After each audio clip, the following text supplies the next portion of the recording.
jobs now. I've been on the phone almost all day today, and it's like, what the fuck, man? I didn't sign up for this. But it's like, shouldn't I be fishing or something? I'm like, I think we're live now. oh, yeah. That's good. That's good though. It's good to have fun. I mean, yeah. Here, we'll play this. We'll get going. We love shooting, hunting, and educating. So if you want to learn about long-range shooting, you're in the right place. This is the Long Range Addicts Podcast. Shooter ready, stand by. All right, we're live. We're here. Stop swearing at me. The buzzer never ceases to amaze me. What were we talking about? I just lost 10 extra points, man. Beep. First, you're like, I hope we nail that out before we. Now, what happened was I had this awesome plan, and then the buzzer went off.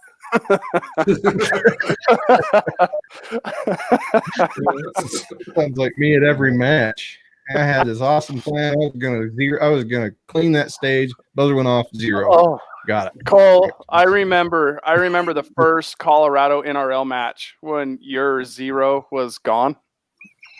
Oh, yeah. And then all the memes for the next 2 months were like, I could 0 that from here.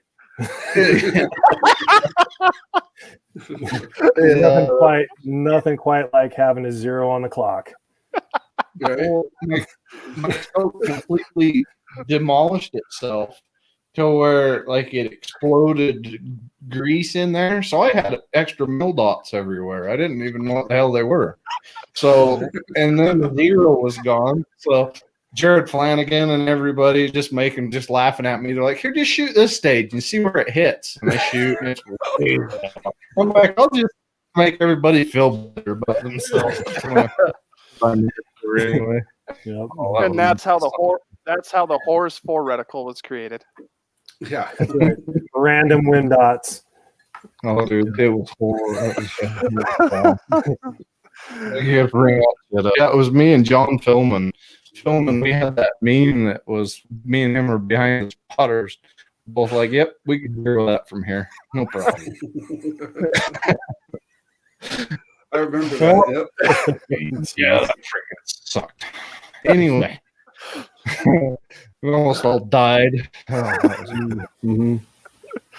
Speaking of buzzers, what are we doing here? We're doing something about hunting, I think, right? Actually, it's just 4 friends getting together, and we're just going to bullshit for an hour. There we go. Everybody's already asked what was posted on the NRL Hunter page anyway. So, oh my goodness, yeah. There's some good ones. There for a couple hours. But anyway, I want to welcome you guys all out. Thanks for watching the podcast.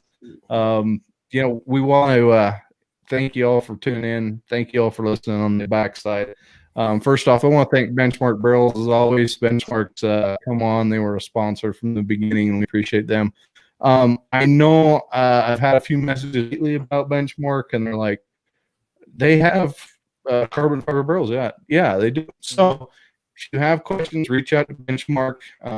If you're trying to find maybe a new carbon fiber option, it might be a really good thing to do.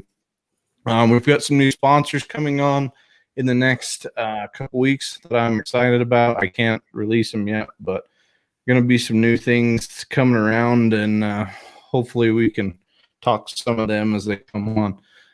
I really wanted to put out some feelers a while back about, it's always hard. There's a lot of podcasts out there, and there's a lot of people talking about certain things, and it's hard to have something that it's kind of, front and foremost. Everybody wants to talk about it, and everybody came up to me and they're like, hey, NRL Hunter, we want to learn more about it. We want to know what the whole behind the scenes are, what was the brainchild behind it? What's the direction of it? Where's it going? So I reached out to Travis, and you guys are, great to step up, come in and start answering questions. I know they've been under fire on the Facebook page. I just get a bucket of popcorn and watch the Facebook pages erupt. Changes and 6'5" Creedmoor assholes everywhere, that kind of stuff. But I mean, it's been interesting to say the least, and you've all got to understand this is brand new and it's a learning process, and everybody's learning. But I want to welcome you guys. I really appreciate you guys taking the time out. Travis, for those that are listening that don't know who you are, introduce yourself. All right. Well, first and foremost, thanks for having us on the show, Cole. My name is Travis Ishida. I'm the original co-founder of the NRL. Been in the precision rifle game since 2014-ish, somewhere right around there. Also a company called Connex Media, and we started off putting out all the content for PRS style shooting and trying to help the sport grow. And then that turned into the NRL, still putting out video content and doing podcasts with great people like yourselves, and just doing everything we can to get the precision game out there and growing and having fun. And I'm the garbage man. I take out the trash. I do what's necessary, and I come up with crazy ideas. And we have a great team: Tyler Frainer, Brittany Walden, Scott Satterlee. Come up with ideas. They come up with ideas. We throw them together. We see what sticks, and we throw them out there and see what the community thinks, and roll with what's good and modify what we can. Have fun with it. Yeah, and the hunter thing's kind of always been a real popular thing, and no one's ever really done anything around it. And I know, Scott, you want to introduce yourself, but you started it, and now it's good to see what you've started evolved. Go ahead and introduce yourself. All right. Yeah, I'm Scott Satterlee. I'm semi-retired, I guess. And I've been doing the precision rifle thing, well, since I was a kid. I shot high power CMP matches, small bore, stuff like that. And then I did 20 years in the military, and I didn't really get to kind of compete. But as soon as I had time, I started competing again, and that was in 2009. So I've been at this for 12 years now. And so, yeah, I started shooting some of the precision stuff, like, well, the first real big match I did, there was a bunch of little matches around Fredericksburg and North Carolina and stuff like that. And then, like, the first big match I did was it was January 2010, the Mammoth Sniper Challenge, where everybody froze to death. That was kind of my first foray into, not just the one-day matches, but kind of the bigger 2-day matches. And then I got with Tom Lancaster and Ryan Castle, and we started running team matches and individual matches in Cookeville, Tennessee. And then the PRS kind of started up, I think, in 2012, and we were one of the I think we were the third match in the first year of PRS. And then ever since then, I shot in a lot of different matches, team style matches, individual matches, and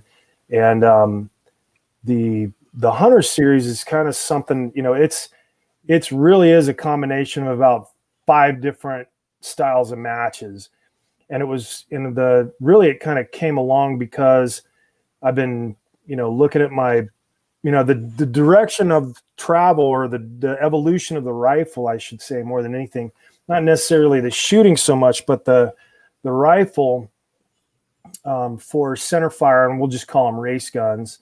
My first kind of PRS style rifle was 13-pound 6.5 Creedmoor, and this, goofy tube gun, because I was using it for high power, so 4-position stuff or 3-position stuff, and then I wanted to be able to use it for shooting steel as well. And then, I figured out that shooting steel was a heck of a lot more fun than shooting paper, so I just dropped shooting high power altogether and just went straight towards, the steel type or the race gun type rifle. But even then, we're sitting at like a 13-14 pound rifle, and now we're sitting at, I think my dedicated center fire race gun weighs like 23 pounds. It's ridiculous, actually. I mean, it does one job really good, but that's, I'm not going to take that thing backpacking, so it was a little, I just looked at the floor of my garage one day, and looked at all the brass that I had to prep and the 2 different, calibers of rifles that I have sitting there. 2 of them are the same. One of them's a bigger caliber. And I'm just like, man, this is starting to get outside of the reason of feasibility, right? I mean, not everybody can do this sport now. Not unless you really, really love it and you dedicate and basically all your free time to it. Like, I don't fish, I don't golf, I don't, it's just dedicated to that one thing. And what I wanted to try to do is create something that a hunter, a guy with a Remington Model 700 Woodstock, Harris bipod and a reasonable scope could go out and compete and have a good time and really turn it into more, sports entertainment instead of, sports for sports sake, but sports entertainment for training sake, if that makes any sense at all, to where these guys have an opportunity to go out and shoot at steel and test their skills. And they're, the beauty about steel is you can shoot it more than once, and you're not going to turn it into a tripod, and you're not going to gut shoot it. And it's going to crawl away into a brush pile and die, and you never find it. So, I mean, it gives these guys an opportunity to go out and not just get better, but kind of learn where they're and extend their effective capability, right? I mean, and I know you guys have seen it before too. You get on some of these long range hunting forums, and there's always somebody that's unethical, and I'm like, really? Why is it unethical? I mean, you're taking a 600-yard shot, the bullet's put where it's supposed to, it's the right bullet, and it's going fast enough. I mean, what's unethical about that? It's no different than, the guy, pacing off 100 yards, stapling up a pie plate or a paper plate with a big Sharpie marker in it, and then I'm zeroed, I'm good, I'm 2 inches high at 93.5 yards or something. They don't even know. They don't know where the bullet's going after that. So, I mean, it's just one of those things. It's like on the education level, on the training level, we'd really like to just get it over the hump, to where 450 or 500 or 600 yard shot with the right bullet, the right atmospherics, the right decision making, becomes ethical. And because I've seen it, I know you guys have done it. I think Travis, you took a big elk at 550 or something this year, and I mean, I don't understand why we're still having a little bit of a disconnect. But anyway, it's one of those things where we're trying to make the sport as realistic as we can, but still safe and still kind of a competition. Because we were talking about the buzzer earlier. It's super funny that as soon as the buzzer goes off, it adds a level of stress that you just can't get at the home range, shooting at steel that you've shot at for the last 10 years. I can hit that 600-yard plate blindfolded.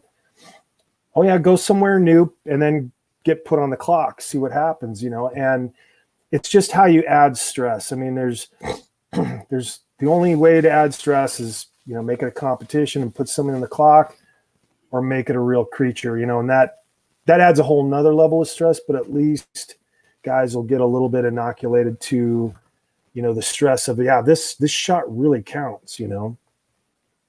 And I took my brother-in-law to the range the other day, and I'm like, watch. He says, watch all these guys, all these hunters. What do they do every time? He goes, well, what do you mean? I says, they get on the bench, they shoot their gun. Okay, it's a good enough group. They're gone. They go home. How many times in situations have you been? And if you hunt a lot, you're going to get this. But if you hunt a lot, if you got really tall grass, what are you going to do because your bipod isn't tall enough? What if you've got a shot that's, downhill? What if you got a shot through trees where you've got to make a position, stuff like that? And it's amazing how many hunters don't think about that training portion of it as well. And I think this is going to be a big thing for them to understand. Okay, here's the target, but now what the heck do we do to try and engage the target? That's always been one of the things that no one ever really thinks about. And that has a lot to do with, being ethical as well, and not just slinging lead in the general direction and hoping to hit something. Right, exactly. And then, on top of that, decision making, I mean, is it getting dark? Is there timber? There's so many different variables, that animal has a vote. And, the last thing you want to do is be able to make the shot, but make a poor decision as to when or where.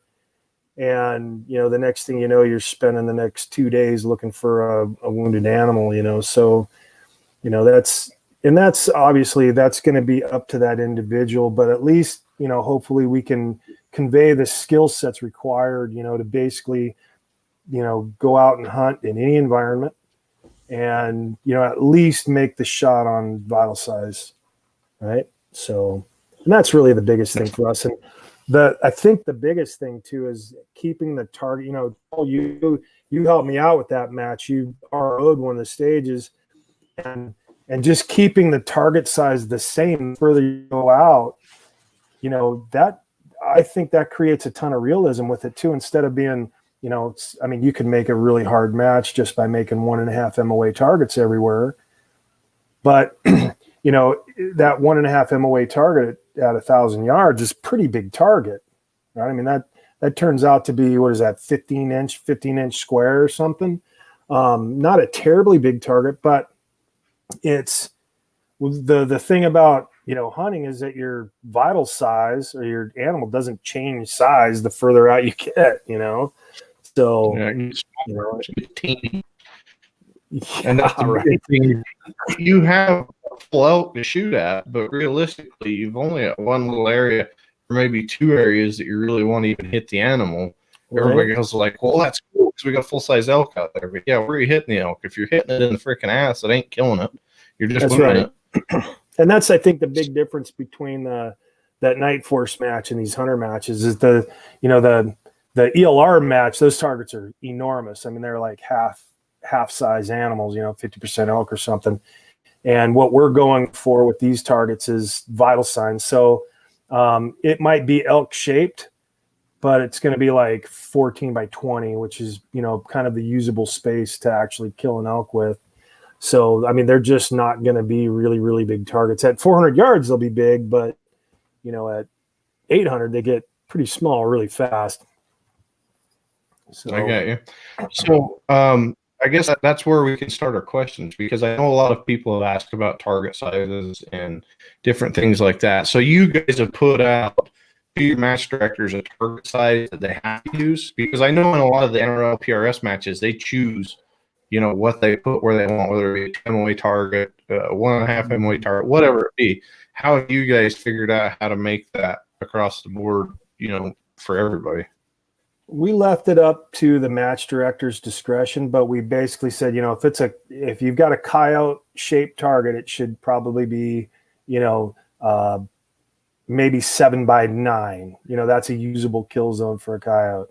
If it's a bobcat, it might be a little bigger. If it's a deer, it should be this size. You know what I mean? Just by taking pictures from the interwebs and just being like, hey, this, fit the whole entire antelope into this space, right? So, and it looks like guys are running with it. And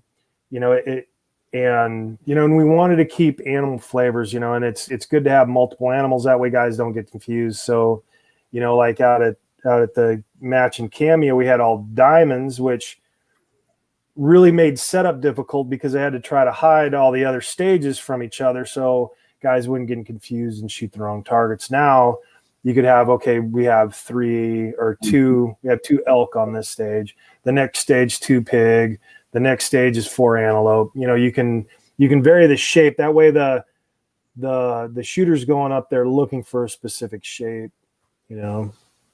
And everything with the setup is no other shooter in line is able to see what's going on downrange. So as you're going up to the line, so as you're going up to the line, you're spotting, ranging, getting your data, setting up your gun, engaging, and then moving from there. So that kind of makes me wonder if like the new Vortex binos that just came out with the AP ballistics in it might be a little bit of a game changer for this.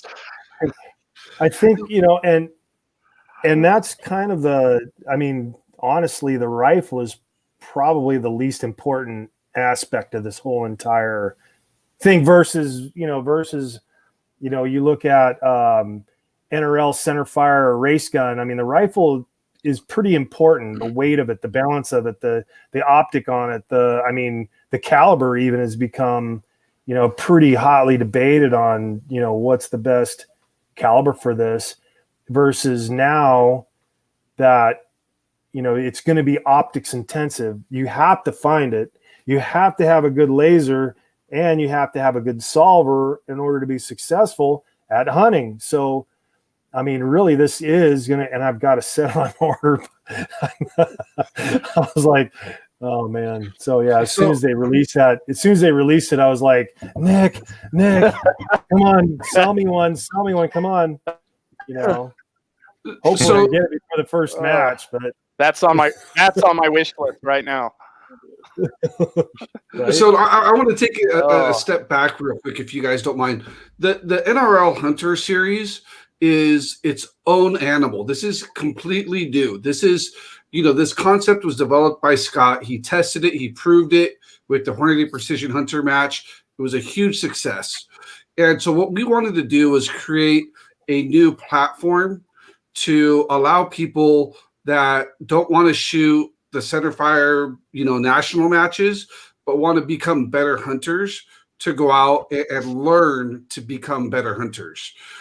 Everything that we did, as far as Scott and I and our board of advisors, is designed for hunters. It's what realistic hunting scenarios would be. So this isn't an NRL PRS type of new format of a game.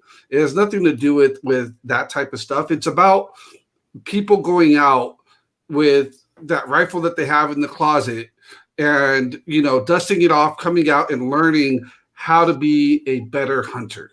The gear is absolutely, important. You have to know how to run your gear. The Vortex and the Fury HDs, absolutely a key piece of gear. Optics, everything. Like Scott was saying, the rifle's the least important part.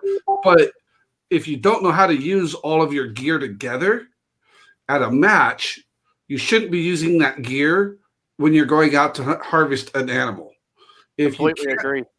Right? So everyone's like, and I think, Bushnell's there's a lot of folks tracking along the binos line. From what I've heard right now, the Furies are probably going to be because they've got a good laser and a good solver. The Leica 3200.coms, the SIGs. From my understanding, I think Bushnell is coming out with an integrated optic as well.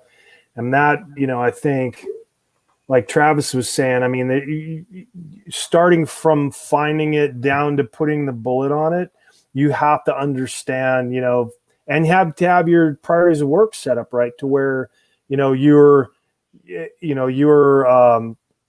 from A to B for that target is in order and an established pattern. And that's, you probably saw that hunting with Paul. Oh yeah. He just, when I went out with Paul, I went up there a day early, and Paul and I went to his range and we practiced working together. Paul Dowling, I stayed at his house on my first big game hunt a month ago. And we literally sat down and we ran drills, and, where I had to get into position. Paul would tell me a target. He would tell me my dope. I would dial, find it, shoot it, and engage it, and do everything, as fast as I could, as if it was a real hunt. And without that practice, it definitely, I wouldn't have taken the shot I took when we finally found the elk without practicing that and knowing, that Paul and I had a good system together. Now, the NRL Hunter is an individual match. You have to do everything by yourself. But there's a lot of people out there that are solo hunters. There's a lot of people, even if you're doing this by yourself, if I master how to set up my gear and run it by myself, and I become successful at that, and Cole becomes successful at that, and we pair up to go on a hunt one day, that means we're going to be even more successful as a team, right? Mm-hmm. So all of the skill sets that we're trying to get people to learn are skill sets that are needed in actual hunting scenarios. I want to go back to the Vortex binos real quick because I'm going to do a quick plug. between now and our first match, which is Nehaka, Nebraska, February 19th, if you become an NRL Hunter member, you automatically get put into a raffle to win a pair of the Fury HD binos. So go sign up, become a member, nrlhunter.org. There, you don't have to pay for anything else. Once you're signed up as a member, you're entered into that raffle free of charge. And we already have that system on order because they're back ordered. We already have it on order, so it should be here pretty quick. But yeah, that's a great promotion that Vortex, one of our sponsors, put together for you guys. So. Yeah, that's awesome. So let me kind of plug off what you guys have been talking about.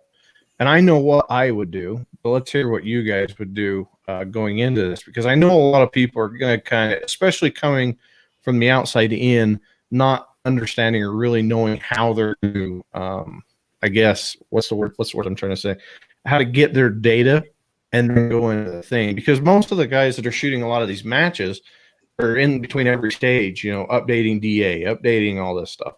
But a lot of these guys, when I was watching and when I did Scott's match, everything was figured out. Everything was done. You know, they had their data cards.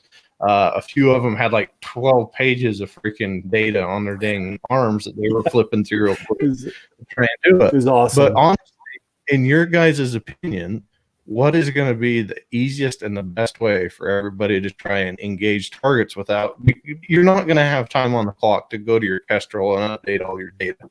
It's just not there. So what do you guys recommend doing in that situation? Well, I personally, I'm gonna have hard data cards, and what I'll do is I'll take a look at the weather and the altitude above sea level before I go. So Nebraska example, where we're going by Omaha, it's like 2,200 feet, and it'll be anywhere from 0 to 30 degrees. So basically, I'm looking at like a negative 2,000 to a plus 1,000 DA card. And then I'll just have that for every 25-yard increments. Or what I'll do is I'll keep my Kestrel live as I know I'm getting into position. So I look at, you know, to use some military terms, I look at the holding area as kind of an ORP, objective rally point. And as I'm preparing myself to crest the hill like I would for a shot, you know, I've been stalking this dude. I watched this big mule deer all day. I'm going to go down, and I made a plan to get myself within 500 yards of it. And just before I come out and expose myself, I want to be ready to shoot. So I'm going to update my binos. I'm going to set my Kestrel to live. And then, you know, I'm going to go in there and, you know, find it, range it, and stick it, you know, and that's kind of my plan to go about it. And, you know, a fallback for me anyway would be, there's a couple of interesting things you can do ballistically out to 600 yards with like a 12 or 20 inch drill. And you can modify that for the target size that you're going after. If it's, you know, an 18 inch target or a 20 inch target, you know, you can do a quick mill reference and then, you know the number on your gun. So like my 7 SOM is at the 8.5 number. And this is right off of, one of, you know, I'll plug Todd Hotnet real quick. It's a pretty neat little deal that you can do. So if the laser isn't working, it's foggy, it's rainy, and every time you push the button on your laser rangefinder, you get 35 yards. You can still be effective knowing, you know, how to do a quick mill, and then, you know, basically you kind of cheat your ballistics, but it's a pretty neat thing. Look it up. It's called the 12 and 20 inch drill. That's kind of like my fallback. So I've got my primary alternate contingency and emergency plans for that engagement. So, And that's awesome. Sorry, that's awesome, because a lot of hunters don't have that anyway. A lot of them are like, well, I've got my rangefinder and I've got my phone or whatever, but what happens when that dies? I don't know how many hunts I've been on where it's been so cold, and all of a sudden your freaking batteries are gone, and you're sitting there like, yeah, your phone totally. lasts like 3 minutes. Yeah. So, well, what I did when I came out to Utah, I hunted Utah a month ago. It was like 11 degrees out, and I was super lucky to have Paul Dallin and Terry Diston as my my coaches or whatever, my friends there to help me. And Paul literally, I'm sitting at dinner with Paul, and he's like, "Okay, do you memorize your dope?" I'm like, "What do you mean memorize my dope? I've never memorized my dope." He's all, "You need to figure out your dope at 25-yard increments and memorize it out to 500 yards.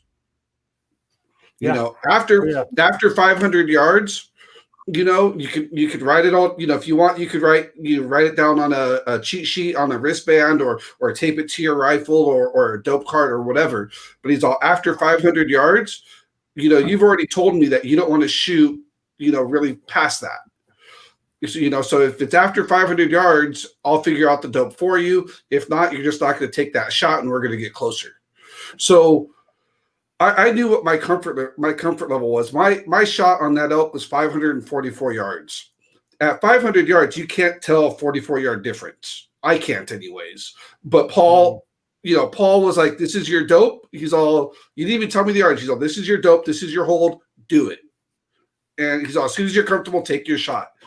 Didn't care what the yardage was. Afterwards, he told me what the yardage was, and I was like, "Wow, okay, that was right at the limits of what I wanted to shoot." But because I had them there, I was absolutely comfortable taking that shot. It was a good first clean hit. But I had all of my dope on the dope card and memorized for what it was. Now, for the NRL Hunter series, majority of the targets are going to be in that 450-yard range is what we've advised our match directors. You'll have some targets that are out at 1,000, 800, and in between, but that's going to be a few targets here and there. My plan, because I plan on shooting these matches as well, my plan is the same thing. I'm going to memorize my dope out to 500, 600 yards. I'm going to have it written down, and I'm still going to have my electronics with me. That way, if I'm 3.5 minutes in, I find that fourth target or whatever it is, oh, okay, that's 450 yards. I know in my head what that is, and I take my shot. But my goal with the Hunter series is I don't want to take a second shot. I want first round impacts. I'm using the Hunter series as a training scenario for when I go on my next big game hunt. And that could be, back to Utah. I plan on hunting in Utah every year now because I had a miserably horrible, awesome time.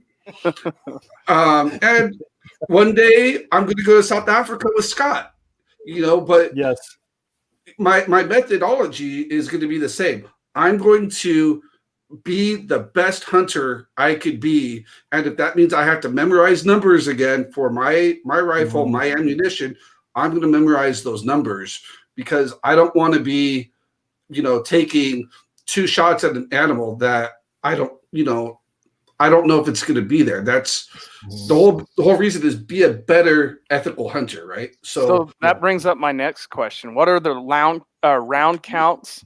And realistically, is there a point structure per first round engagement, second round engagement?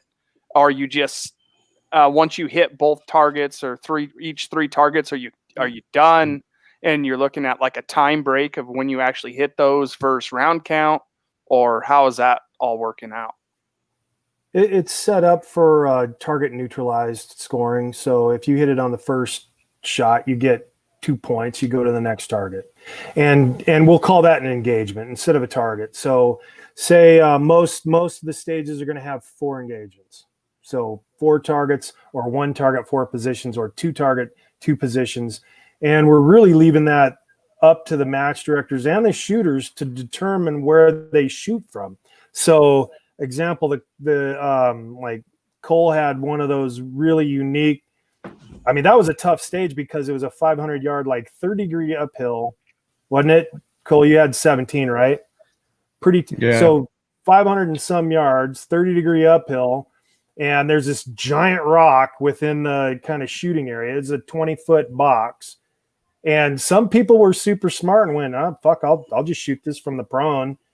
And others weren't. They went straight to the rock and went, "I'm going to shoot this thing off the rock." And, it determined they were all kind of mutually successful, but we're really given the freedom of choice to the shooter instead of dictating where they shoot from. We're just giving them a problem to solve. And so picture, if you've got 2 targets and 2 positions, you can clean the stage in 4 rounds. You understand? So the round counts, I think Brian Black won the Hornady match with 91 rounds. He only missed 11, I think, something like that. And so most of them on my stage had plenty of time too. It wasn't something, but that, going back to understanding, how to utilize your terrain and everything, just like you said, they started went prone real quick, and then got everything out of the way. And the best ones to shoot it went to bag on the rock.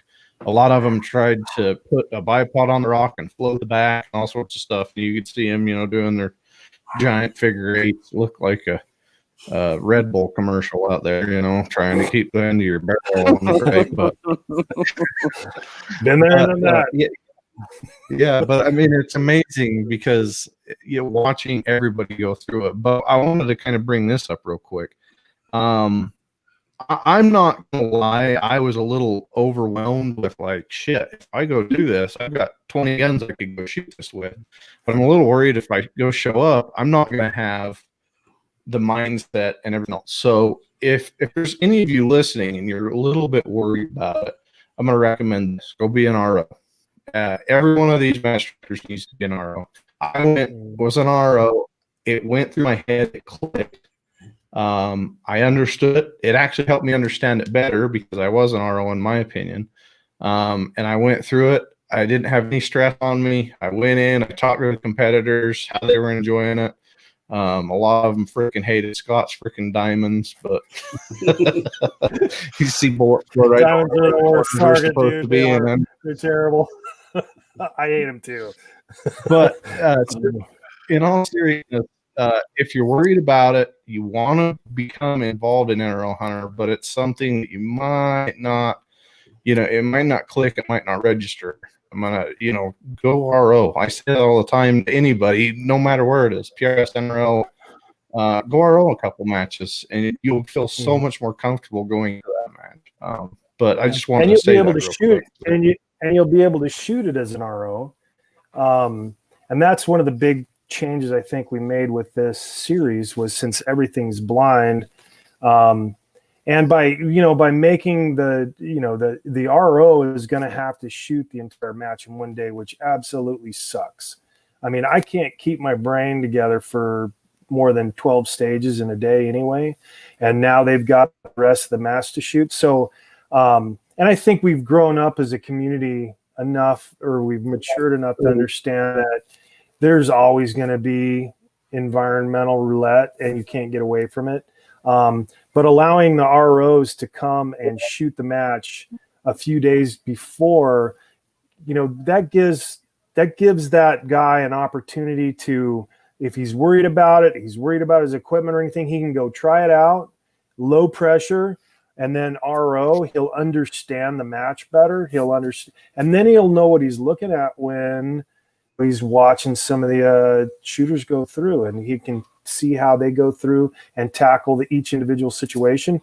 And it's just like Cole said, it's a huge learning experience. I mean, it's unreplaceable. Actually, I mean, you just can't replace that. I think guys have asked me all the time, Scott, will you do an advanced wind reading class? I was like, go RO a match, dude. That'll be the best wind reading class you ever got, because you're going to see 100 people send 12 rounds downrange at a target, and you're like, at some point in time, you're going to be like, well, I think the wind's doing 4 miles an hour. What would I hold? And then you see the bullet fly through the air and then turn and connect with the target. And we're like, well, okay, that's what the wind does to the bullet. Quiet Riot 2016. I had one of those stages that Brian Morgan set up that was like everybody's hitting bottom left, and you could see it very visually. And I'm listening to everybody's game plan, and I'm like, that's not going to work. The first round, bottom left, boom. Every visually, time. You mean the giant freaking hole that was at the bottom? I remember. And you know what? That's a clue.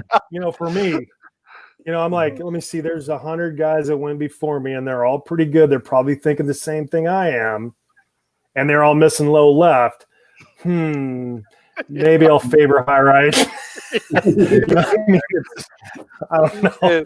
And I think Brian Allen, I believe it was Brian Allen, was like the only one. He got 9 out of 10 rounds off, and he was the closest one to cleaning that stage. It was the barrel stage. I think it was stage 7, 2016. Yep. Oh, man, dude, I sucked so bad on that stage. Man, what a train wreck. There's still my freaking from that match. I can still remember that. Seriously. I was like, oh, boy, that just cost me the match. That was such a good performance. Oh man, I just remember watching everyone come through, because that was during the time that I was still learning, and I wasn't like competing. I was learning, and I remember talking with you, Brian Allen and Brian Morgan, and I was getting pointers like during, I should say, Scott. Don't try to my knowledge. And I just remember everyone that pulled up to that stage, they're like, oh yeah. And I'm like, I heard this 30 times today already. And I watched the same thing happen on it was like a 50% IPSC at 460 or whatever, 40-degree uphill. And I just bottom left. Off of these barrels. Oh man, that was such a stable shooting position too. But my next question is, what's rifle and caliber limitations and weight? Because I've seen some of that come across. Oh man, so yeah, that's 90% of the questions I'm answering, and it's pretty simple. There's 3 divisions. There's factory, there's light hunter, and heavy hunter, and all of them have the same power factor, and that's probably, I think, where most of the heartache, I think, is coming from with guys, and really and guys want me to move off of that number, and we did for factory ammo, because that makes sense to me. So if you buy a box of ammo, where and you don't make power factor, at Cabela's, so if you can find it, exactly. If you're going with Clay's Cartridge Company or Copper Creek or something like that, kind of a boutique, semi-custom ammo, you can get what you want from them. You're not lashed into whatever lot number Hornady happened to produce, or they have the same problems we have with, well, we have to load up 1 million rounds of ammo and we only have this powder, so let's make it safe, let's make it shoot good. So I mean, they're kind of lashed to the same issues we have. So if you're buying, bulk store-bought ammo, there is a addendum for that, for the power factor. Other than that, the power factor was set at 380,000, which is bullet weight times velocity, and that was set up based on the back of the box of Hornady ELDM. 140 grainers going 2715. And just to make it even number, we said 380,000. And you could get there with 117 6mm going 3250. You can get there with 156 grain 6.5 bullets going 2440. So there's a real wide spectrum of what you can do to accomplish that number. And that number is to really attract and keep and not alienate some of the political bodies out there that make a lot of decisions and have a lot of power over the future outcome of this, like Boone and Crockett, SCI, all these other agencies and political organizations that promote ethical hunting. And what they say is 1,000 foot-pounds of energy for white-tailed deer. And what that is, that's 140 grainer starting off at 2715. You still have 1,000 foot-pounds energy at 650 yards. It's pretty simple. I mean, and it's pretty cut and dry. So, and we're not going to move off that mark for a lot of different reasons. Most of it's political, and who we want to attract and who we want to capture going forward with this, this whole concept in the future. So that's kind of the power factor, or kind of the minimum numbers. And I know guys have killed a bunch of stuff with 6mm. I've actually killed whitetail with 22 rimfire in my back porch in Tennessee. I'm not going to get any trouble for that because that was like 30 years ago. So I know it does it, but is that smart to do, right? Is it smart to, shoot at a big whitetail with a 22? Probably not. Now you could do it with a 6mm. I totally get it. Sit in a tree stand, 100 yards, whatever. I understand. But, would you go like where you live, Travis? There's brown bear, there's grizzlies there. And when you shoot, it's like ringing the freaking dinner bell, right? You're going to have a grizzly show up within 20, 25 minutes. Are you really going to take a 243 to grizzly country, and shoot at a giant elk at 600 yards? I mean, you could. I don't recommend it. No, my last one was up outside Cody. It was a mule deer at like 450 yards, 25-mile-an-hour crosswind. And while we were field dressing the deer, we actually had wolves encroaching and followed us all the way out. So no, then. Yeah, I mean, it's like bring the right tool for the job. That's the way I look at it. But and we could go. That could be an endless discussion. That's the 9mm 45 debate, and I don't really want to get into it. It's just this is the number. Now the other one I get is factory rifle, and factory rifle is going to evolve as we go. Not necessarily in the requirements of it, but in the companies that are able to participate because they produce enough. We picked out, basically it was, I looked at the sales for all these at Cabela's, Sportsman's Warehouse, Bass Pro, all the big at Shields. What do they sell and how many of those rifles does that company make?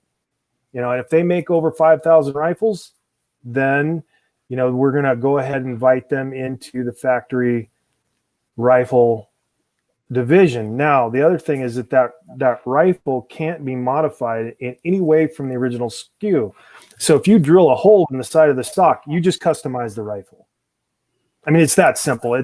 I'm not going to open Pandora's box and be like, oh yeah, you can put a little dab of bedding compound underneath. No, completely unmodified, totally unmodified rifle. And be able to, hey, I'm in factory division. We're going to look up the SKU. What rifle is it? And we're going to go through the rifle. We're going to take a look at it. And if it's unmodified, you're good. If it is modified, it's no big deal. You're just going to shoot lightweight custom. I mean, it's not like we're going to throw somebody out and not let them shoot the match because they didn't make the division they signed up for. That would be dumb on our part. Like, okay, well, the rifle is modified, but you'll just shoot. You'll just go up a class. You'll just go from factory to light hunter. Open light. Yeah, open light. And same thing with if a guy comes in and his scale was a little light or something like that, and he's got a 12-pound 1-ounce rifle, no big deal. You're just going to shoot open custom or open or open.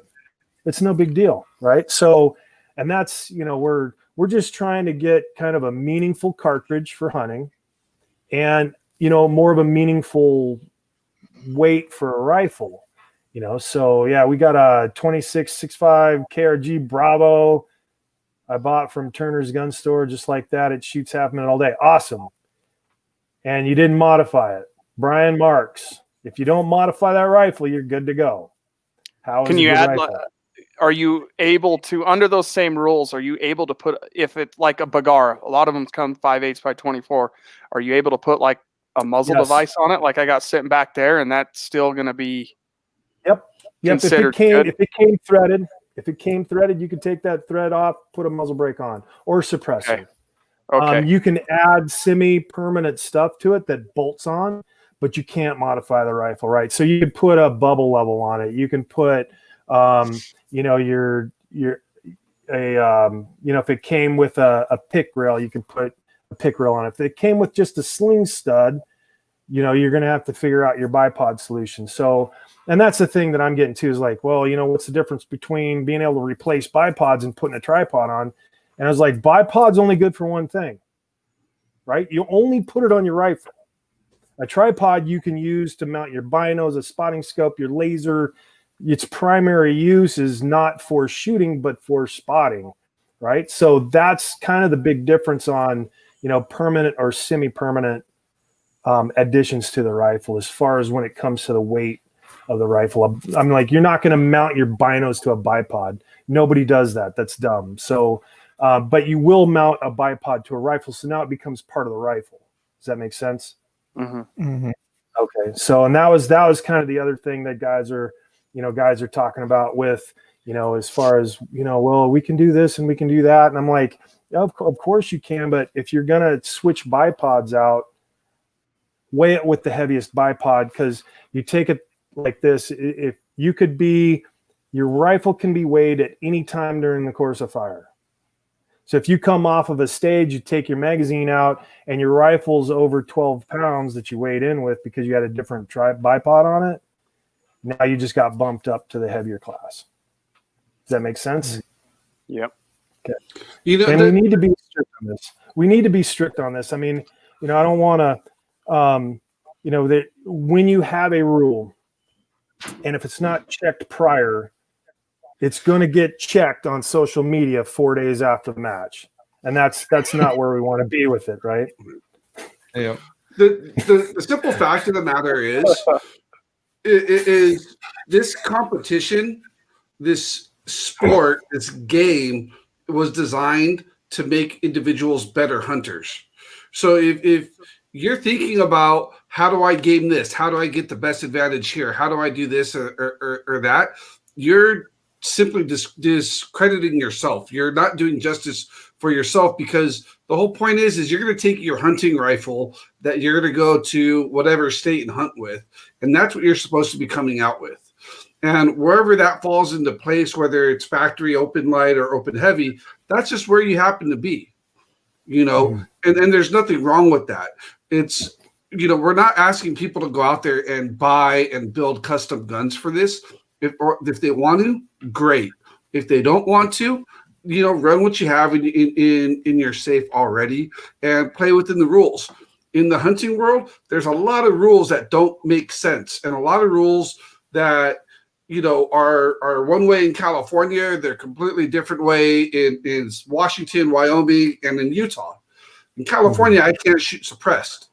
In Utah, right. And you can't shoot lead core bullets either. Right, I have to shoot all non-lead ammo in California. Hey, Jake.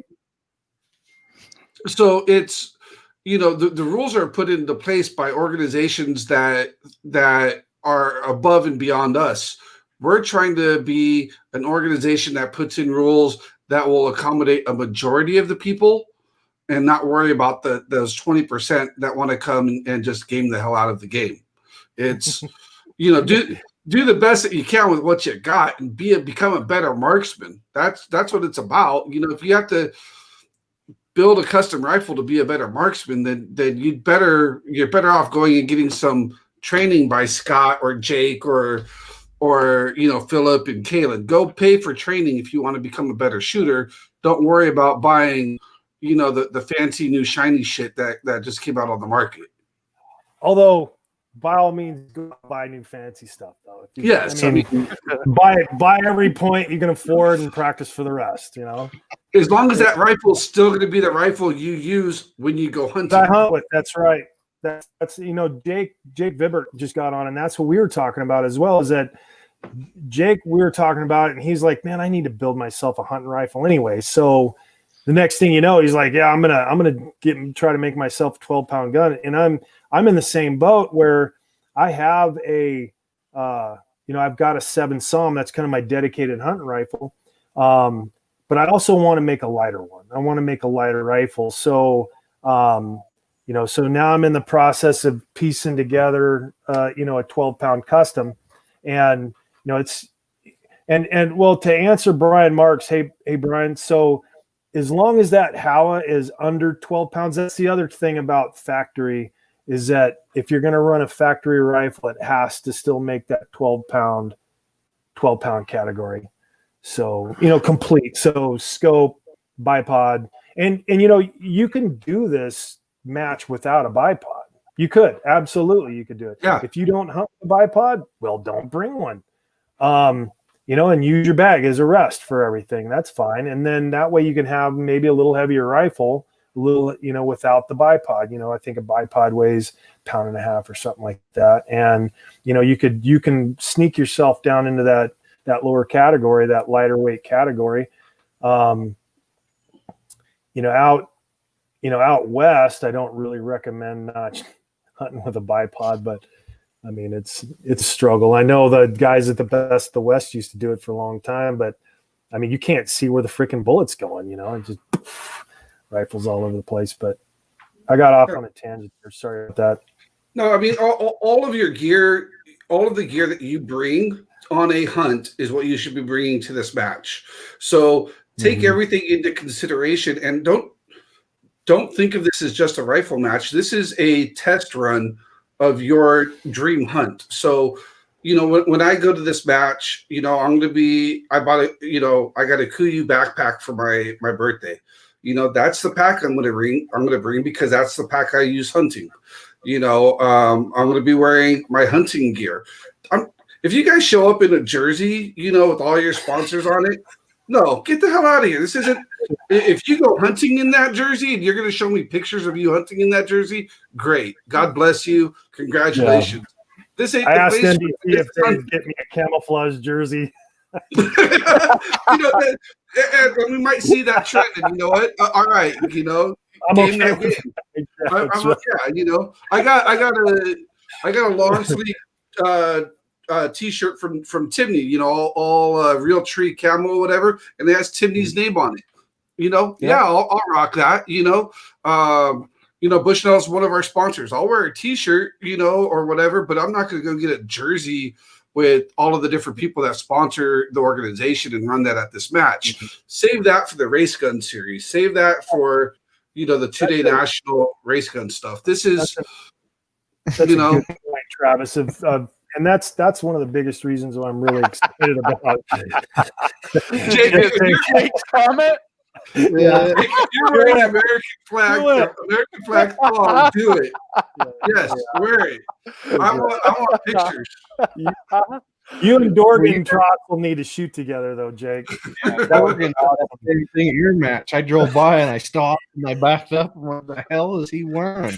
His shorts were like the tag was longer than his shorts. That's right. Yeah, and Silkies, if you slipped up and got in the wrong position, you might get some cactus in a spot that right, it's really uncomfortable. And that's what Travis is bringing up, I think, more than anything, is what I plan on doing is I'm bringing the pack that I hunt with, I'm bringing the rifle I hunt with, I'm bringing the clothes that I hunt with, and I'm going to test it, and I'm kind of excited for it because, again, I've been kind of a puss when it comes to the warm weather stuff. Or, I've just been like, I'll shoot matches where I know it's going to be warm, and because I do better for whatever reason, even though I'm a fat kid that's hairy, I do better in the heat than I do in the cold. So, that really does come down to gear. So that's one of the big reasons why I want to shoot Chaz Markander's match so bad. It's I want to test myself in really cold shit because one of my I guess bucket list hunts is a mid-Asian ibex or a Marco Polo, and I don't think it ever gets above 10 degrees there ever.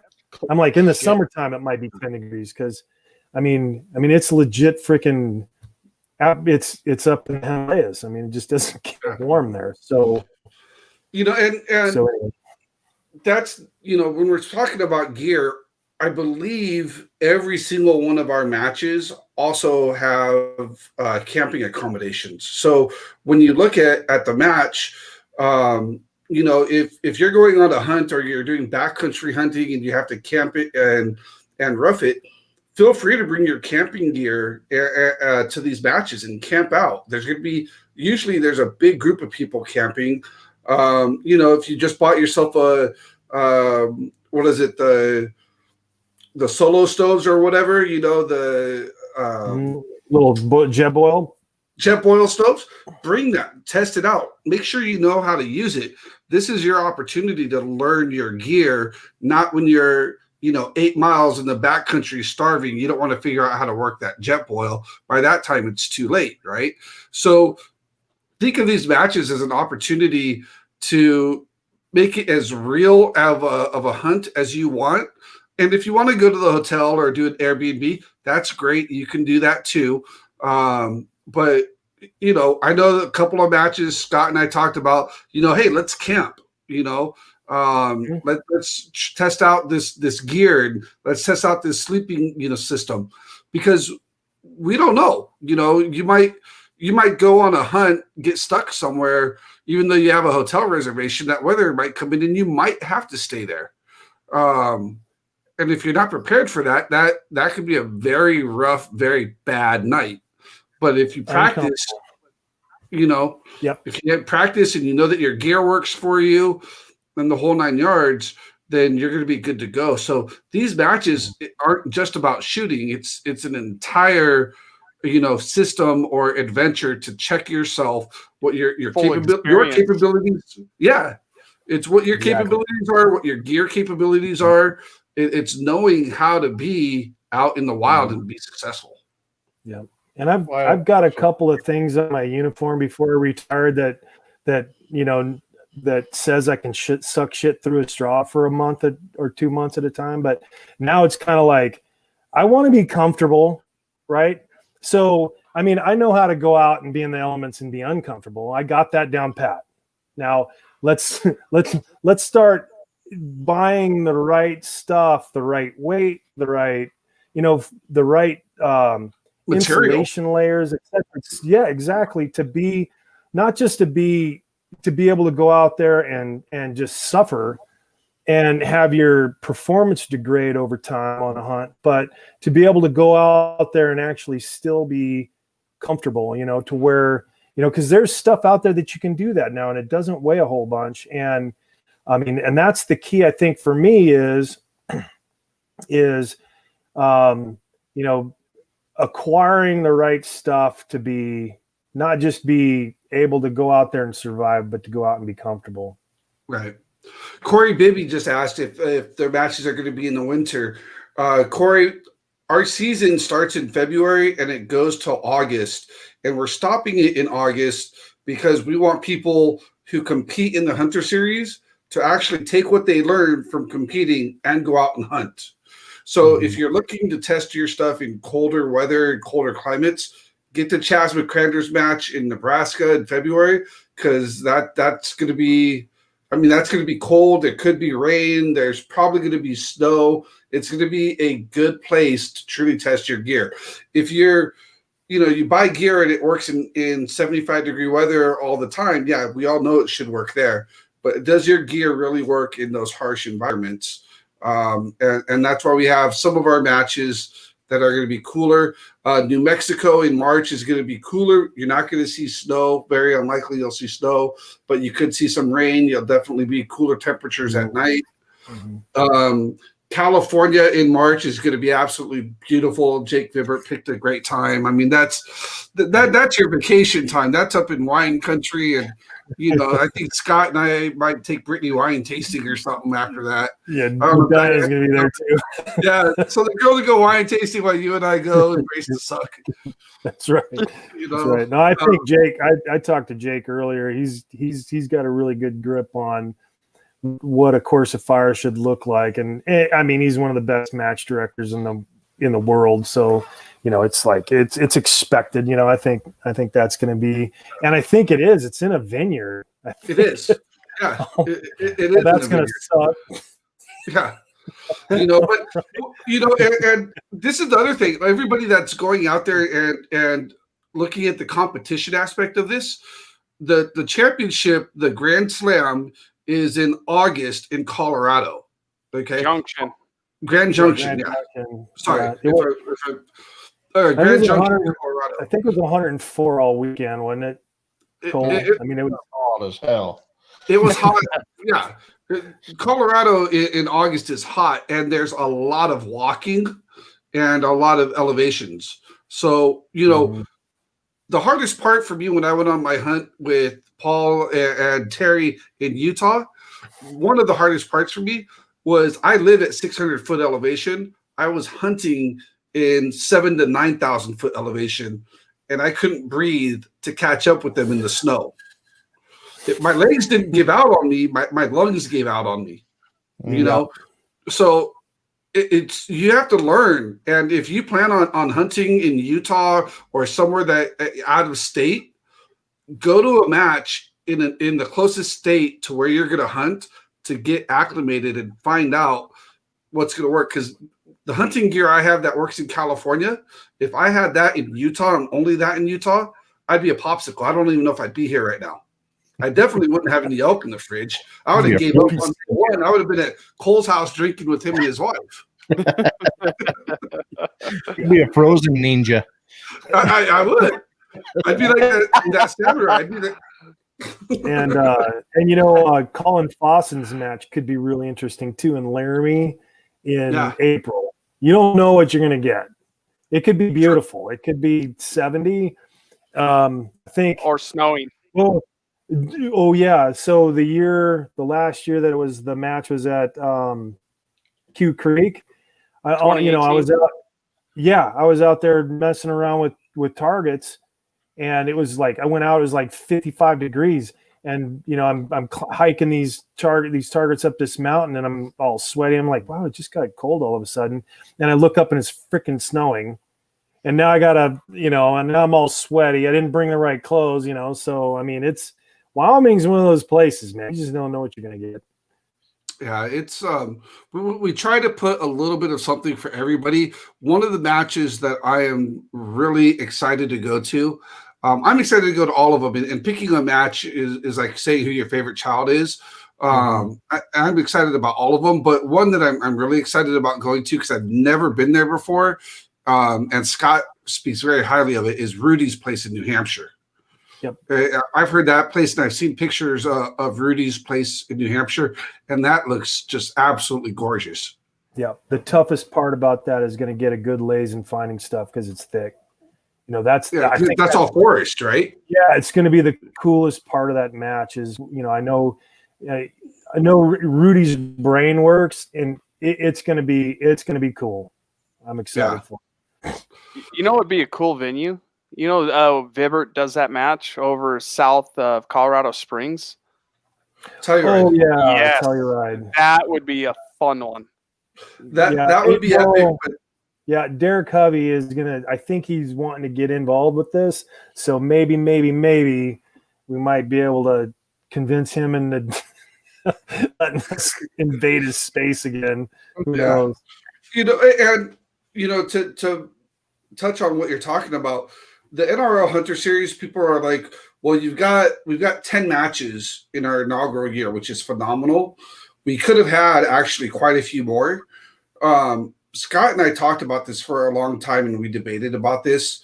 But our goal with the NRL Hunter series is to keep it within, that January to August timeframe, offer matches on both the East and West Coast, but make sure that they're all excellent events, not just throwing a match to throw a match. Mm-hmm. So we don't ever plan on having 20 matches. We don't ever plan on oversaturating the market. We want it to be a unique experience that you plan on going to. It's part of your vacation every year. It's something that is desired, not, oh, there's a match this weekend, let's go to it. It's something that people really plan to do. Yeah. And then Julie. And then we're going to establish a feedback loop for the shooters towards the NRL and for the match directors towards the NRL. We want to be really responsive to what people want and what they, if you're unhappy with the match, you want to make it known that let's have a solution as well. So instead of like, well, this sucked and that sucked and this sucked, and I was like, okay, you didn't like the match. How'd you change it? What would you do to make it better? And that's kind of what we're looking at for this as well, is that, imagine that we really care about what our customers think. So Right. that's a big deal on my end. That's something, and I listen to and I read and I watch what everybody's saying, and I don't think there's a dumb question out there at all, not even a little bit. It's but how do we approach it to answer the question effectively, and then give a good reason why we came up with something, and sometimes there isn't a good reason. It's just like, oh, that's just a number I picked, Right. whatever. Hey, Cole, are we okay on time? Yeah, we got all night. That's fine. Oh, okay. Hey, I want to share some news with you, Scott, real quick, and I can't get into all the details yet. One of the things that we've been working very hard with for the NRL Hunter series is sponsors, right? The precision rifle game is been beating up sponsors for 10 years now, and it's been it kind of can be a little bit tough. When we announced the NRL Hunter series and we talked to sponsors, they have just jumped out of the woodworks and have been super excited about this. Scott, one that I know that you've been working very hard on and is close and dear to your heart. I got the call today, and I'll talk to you offline about it, but I'll make the announcement here. Night Force just signed on today. Oh, nice. So I'll break that news here. You heard it here first. But I want to thank all of our and Black Rifle Coffee Company just signed on. Awesome. So you need coffee in the morning before you go hunting, so it makes sense. Man, hopefully we can get some bigger. I know Neil Becker approached this real early. He's from South Africa, and he's got it's an all expenses paid trip. It's 3 animals taxidermy. I'm coming out of pocket for airfare only if I get to come with. Anyway, so if you pull that prize off you're literally, it's a hunt in South Africa, and that's another thing. I'm trying to get some of the organizations, as long as we stay we kind of within our set parameters that we have, we're going to be able to attract hunts for hunters for prizes. That's awesome. Right? Awesome. How good does that get, right? I'd rather go on a hunt of a lifetime than win another rifle. Most of us can't afford a safari in South Africa for 5 days. I know I couldn't afford it, but to win it off the prize table at at a match, that's awesome. That's Red Sand Safaris. That's right. And I went there with Diana and I worked. I did 3 rifle clinics in one in Limpopo, Joburg, and West Cape, and that's the only way I could have afforded to do that hunt. Yeah. And then Neil, I ended up becoming really good friends with Neil. Neil's an awesome dude. He's a young guy, loves to walk. It's not a drive up and shoot something safari, dude. I think I walked. My phone said I walked 23 miles in 3 days going after that kudu. Wow. So, right, and that was and then there's a couple of other. And I think like a kudu or a big sable or something like that'll cost you extra, but he does it was affordable. Like if I could afford it, you could afford the extra animals, but and that's the kind of stuff that I'm most excited about, that stuff, where So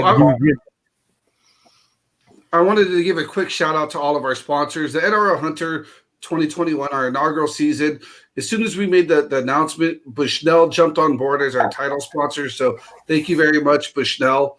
HS Precision, Leopold, Hawkins, Vortex, Red Sand Safaris, Leica Hunting USA, Sig Sauer, Night Force, Black Rifle Coffee Company, Federal. That's huge. And these are just a few of them that I've been able to get back with. We've been so busy. And that's just a start, you guys. We have a lot more fires in the works of great companies that are going to be supporting the Hunter series, so that you guys out there are going to be able to walk away with some cool prizes. I know some of our match directors pay attention to the match pages when we make the announcements. We have 3 matches that are open right now. Each match is kind of doing something a little bit different with the prize table stuff. Some are raffles, some are placement, some are splits. Accommodation, hybrid. Accommodation. The price table is not why you come to these matches. It's just a nice little bonus. You come out here to learn, and it's just and you get trophies. The trophies. Trophy. Okay, that's why we go hunting. What was Scott's a trophy?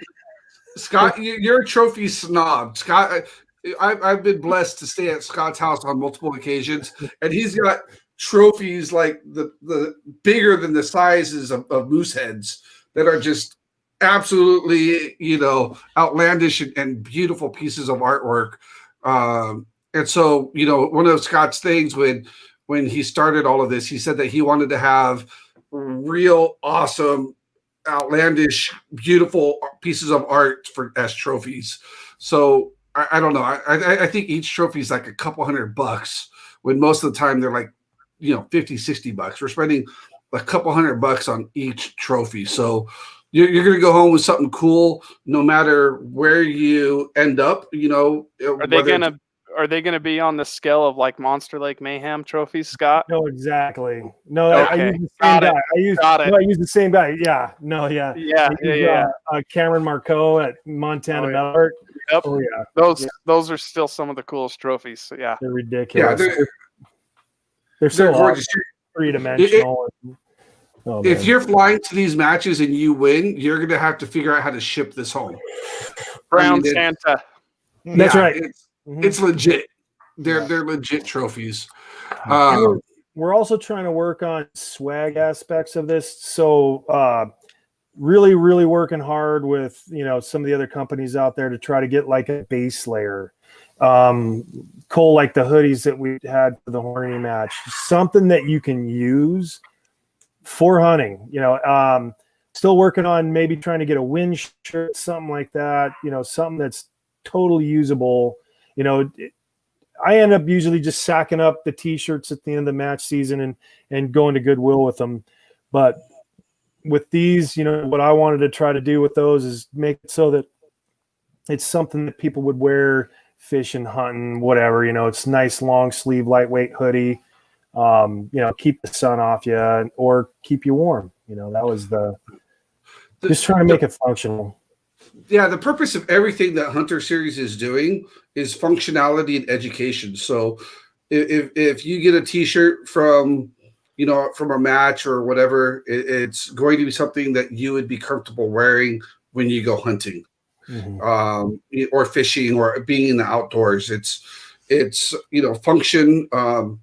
functional pieces of equipment or gear that you get to go home with. So it's a lot of thought and a lot of experience, I guess. NRL's been running matches for 5 years now. Scott's been doing matches since the Flintlock days. So combined, we're trying to make the best possible for everybody. Yeah, front row Neil. We should have a Flintlock stage, bro. Can you imagine?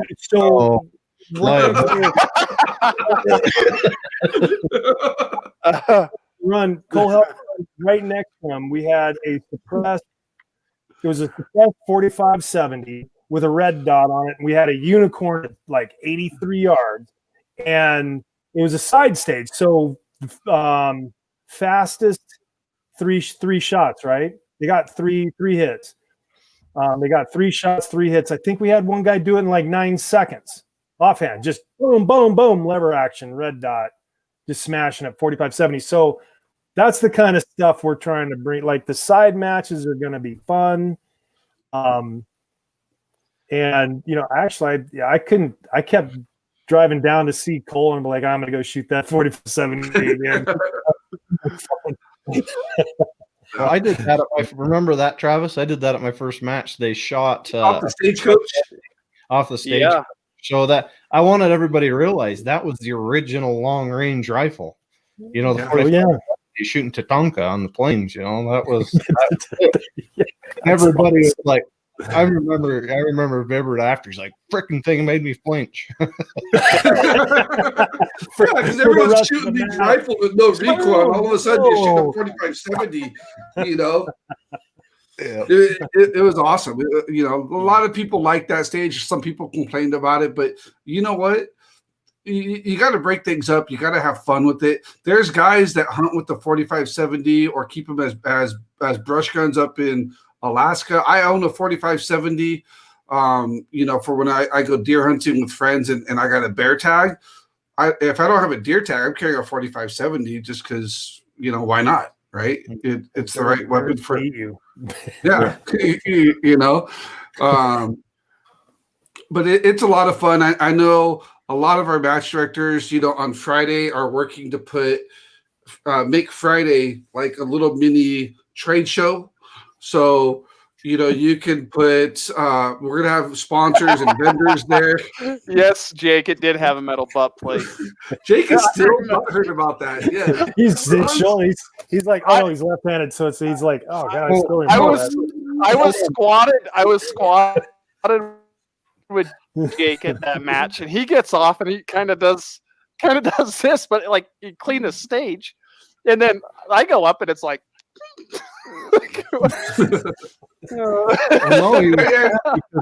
Because he hit the buffalo, but he flinched and he skipped the bullet into the buffalo. So he didn't hit the buffalo straight on.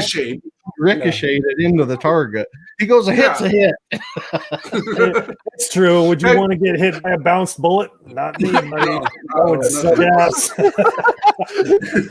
And for those of you guys that don't know who Jake Vibbert is, Jake Vibbert is like 6'3", 6'4", 200 some odd pounds. He's a big dude. Like I'm 6 foot and he towers over me. He's not, he's not some small dude. He's a big dude. So when he's complaining about that rifle hurting his shoulder and a metal butt plate, that kind of tells you something. They suck.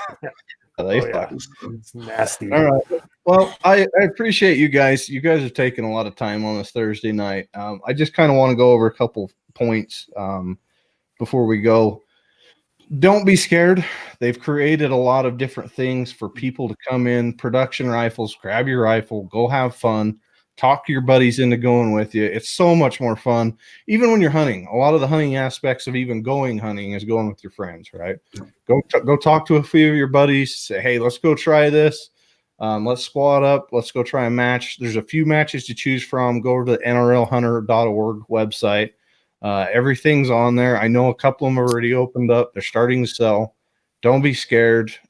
If you are scared, go RO it. Grab your buddies and go RO, because I know as a match director, Scott, everybody knows that it is extremely hard to get ROs. It's getting harder and harder.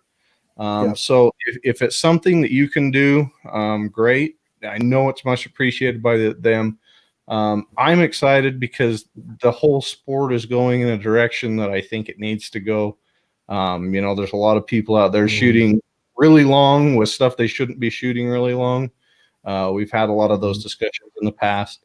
Understanding what your bullet does, understanding, ranging, utilizing terrain, training yourself, doing things like that. But go try one. I mean, it's worth your time. It's fun. I think a lot of you are going to enjoy it. These guys have put a lot of hard work into it. And always remember, it's something brand new. It's something these guys have just created. It's going to have switches. It's going to have changes because you've got to grow. You got to learn. You got to evolve. So I know there's already been a few that they've worked out, and I'm sure there's probably more that are going to come along the way once they start doing the matches. But just understand that it's new and no one else has done it. So be patient and have fun with it. And I just want to thank you guys for coming up and for creating it. I think it's going to be good for a lot of people. Yeah, Cole, I really appreciate you. I mean, you're a part of creating it too, just going down there and picking your brain and stuff when you were ROing. And I mean, just you kind of gave me the confidence to step out and be like, maybe we should make this a series. And then after getting a whole bunch of feedback from the shooters, it sounded like something they want to do. Also, just before you close out, Cole, if you're new and you really just want to give this a try, I think all of our match directors are going to have a training day And I don't think it's going to cost anything extra. If it does, it'll be well worth it, because you'll have some of the top match directors and shooters on the planet. I mean, literally some of the best dudes in the world with a rifle teaching you how to go about the breaking down a stage and getting you hit. So that would be worth the match entry fee any day of the week, because I know I typically charge 500-ish a day, and that's not for private instruction. So, and you go out there and it's a good deal, And then, one thing too that I want to emphasize, I know we're trying to wrap up, Cole, I apologize. If you're a new shooter, the NRL Hunter series is also going to have a loaner rifle program. Bergara is sending us a rifle. SIG is sending us the new Cross. They're going to be topped with Bushnell optics. Bushnell, thank you again, SIG and Bergara. And then I'm going to be building a open light rifle. So if you guys don't have a rifle, or you don't think that your gear is set up or whatever, we're going to have Chris, wait, we got to wrap up, bro. You're an hour and a half late. Dude, you know better than to be light or late. Come on, right? dude. We're going to have rifles available for people that want to try something different or don't know what they want before they come to a match. We'll have stuff available for you. You just got to contact us through the website, which is nrlhunter.org. And the great thing about this season is, this is new for everybody. Just come out and have some fun. Yeah. No, and I appreciate it. I'm excited the way it's going to go. If you've got questions and you want to see everything, go to the nrlhunter.org website, and a lot of that stuff's there. Again, appreciate you guys. Thanks, Atkinson, for coming on and assisting us. I'm sure we'll be seeing more of him, in the next few episodes. And I appreciate all of you that tuned in and that are going to listen on the podcast. I'm excited for some of the new sponsors that are going to be coming on, and I appreciate, again, as always, everybody stopping by and taking the time to listen to our podcast. With as many of them that are out there, we appreciate it.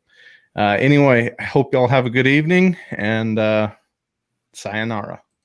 Thanks, Paul. Travis, is nice seeing you again. Travis, I'll probably talk to you tomorrow.